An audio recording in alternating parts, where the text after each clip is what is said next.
IHTN Studios, it's Braves Beat.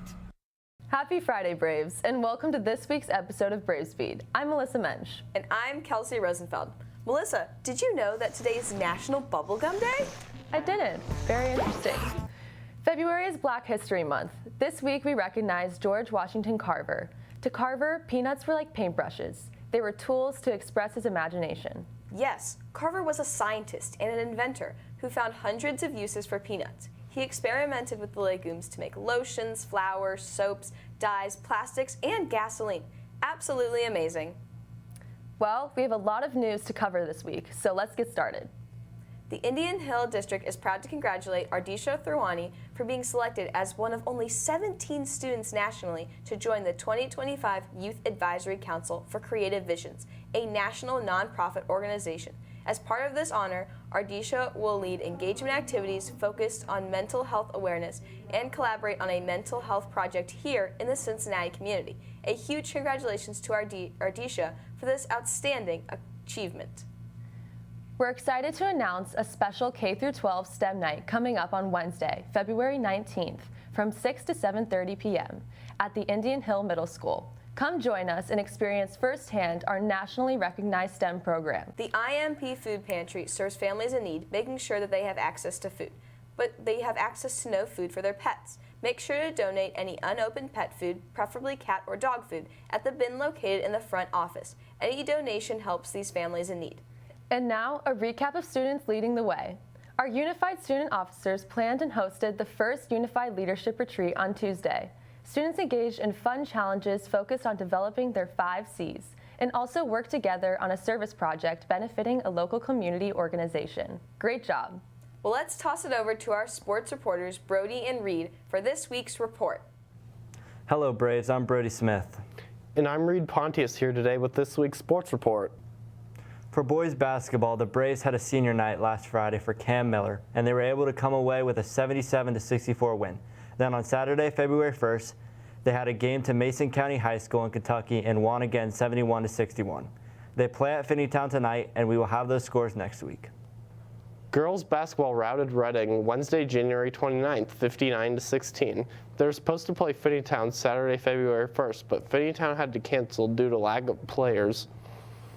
On Monday, February 3rd, they were not able to come away with the win at McNick, losing 44-52. On Wednesday, February 5th, they had their senior night against Wyoming. We will have those scores for you next week. With what they have done this season, they have clinched a 1 seed for the first time in 15 years for the playoffs, and they will play North College Hill at Middletown on Tuesday, February 11th. Boys bowling took a tough loss to Madeira, just narrowly losing with a score of 1,951 to 1,996. Then they unfortunately lost to Deer Park Thursday, January 30th with a score of 1,985 to 2,190. Girls bowling beat Madeira on January 29th with the score of 1,702 to 1,460. Unfortunately, the next day they lost with the score of 1,708 to 1,833. The swim team had a CHL championship at PCY Saturday, February 1st. Congratulations to our girls swim and dive team for finishing first place in the CHL championship, and to our boys for finishing third. Head coach Matt Harrison is the girls coach of the year. The swim team had a sectional this weekend, and they would love it if you would come and cheer them on. The boys sectional meet will be tonight at Princeton. Girls sectionals will be tomorrow morning at Mason. Boys wrestling was at Lakota West for Friday Night Duel on Friday, January 31st. Then they had the OHS WCA Regional Duel Tournament on Saturday, February 1st. Strong performance by the Indian Hill Braves wrestling team at the OHS WCA Regional Duel Tournament. The team secured 4th place with a dominant 54-27 win over London High School. Huge shout out to Alex Allert for going 3-0 on the day. Way to go. Wrestling will also have the Middletown Quad tomorrow at Middletown High School. Any info that we have to share will be shared on next week's episode. Gymnastics had the Turpin Invitational on Sunday, February 2nd, and will have the WTD Invitational tomorrow. The cheer team is headed to Florida today for the UCA Cheerleading Nationals. They will compete against top teams from across the country for the national champion title. This invitation-only event is a special opportunity for the team. Their performance will take place at ESPN.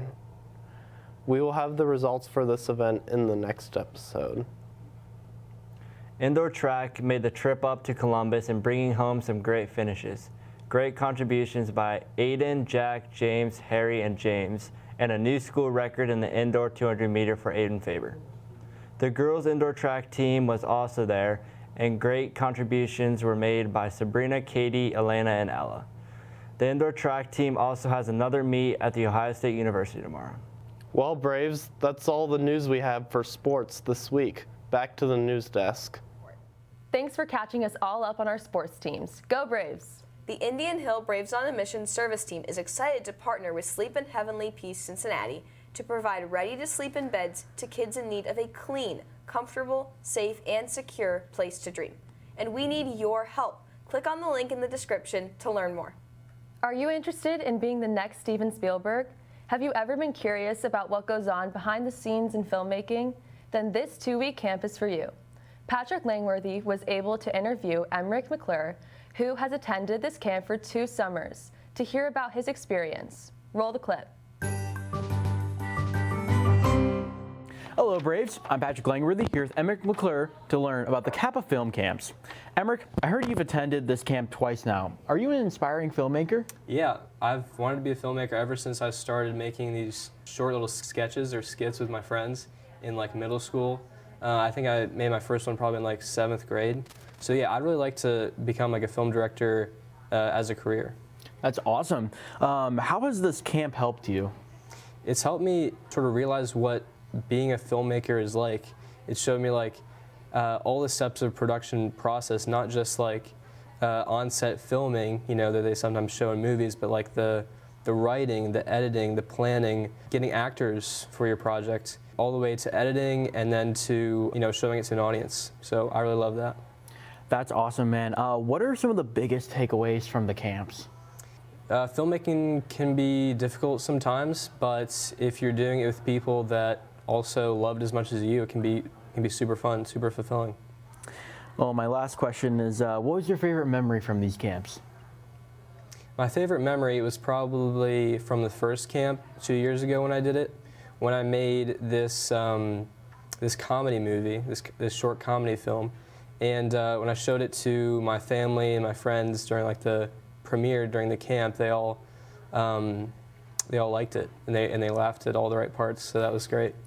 Well, that's awesome, man. Thanks for sharing your experience with us. We really do appreciate it. And hopefully some of you out there really want to participate. There's about 15 spots left, so make sure to register. Thanks for joining us. Back to you guys at the news desk. This sounds like a fun experience. Congratulations to Indian Hill High School DECA students. At DECA districts, 136 of our high school students competed. In total, 575 students competed in our district, with over 300 students from DECA District 12. The other schools in our district include Marymount, Sycamore, and Wyoming. Indian Hill completed the competition with 88 state qualifiers. Please join me in congratulating our amazing students. All right, Braves, that's all the news we have for this week. Be sure to follow us on X, subscribe to us on YouTube, and email us with any school updates. And remember, Stay classy, Indian Hill. I'm here with Jake. Jake, if you can meet one person in history, who would it be, dead or alive? Probably like Julius Caesar, because he's just like, he was just nice at everything and like was a king, and yeah, it was just tough. All right, thank you. You're welcome. I'm here with Kenzie Holum, Simone Belloc. guys, if you could meet one person in human history, dead or alive, who would it be and why? Matthew McConaughey. Matthew McConaughey. He saved the world. We're watching Interstellar and Lang. Any other reasons? He's a good person. Good to look at. All right, thank you guys, appreciate it. I'm here with a bunch of middle schoolers. Guys, if you could meet one person in human history, dead or alive, who would it be and why? LeBron, he's my GOAT. LeBron. LeBron, he's my king. He's glorious. LeBron. LeBron. LeBron. Thank you guys. Great answers. I'm here with Danny. Danny, if you could meet any person, dead or alive, who would it be? Albert Einstein or Benjamin Franklin. I feel like they're pretty smart people. Would you like to fly a kite and try to get struck by lightning with Benjamin Franklin? I mean, I wouldn't want to, but I feel like it's for science, and yeah. I'm here with the Coach Neff. Coach Neff, if you could meet any person in human history, dead or alive, who would it be and why? I would probably between two people. I would say number one, Nick Saban. I'm a big Nick Saban fan. I think all that can pretty much go without being said. Arguably the greatest coach of all time. And my second favorite would probably be Vince Vaughn. You know, Vince Vaughn is actor, Wedding Crashers, Old School, a number of classic hits. I love Vince Vaughn because he's always made me laugh, and he's in a number of my favorite movies of all time. Well, thank you, Coach Neff. We appreciate it.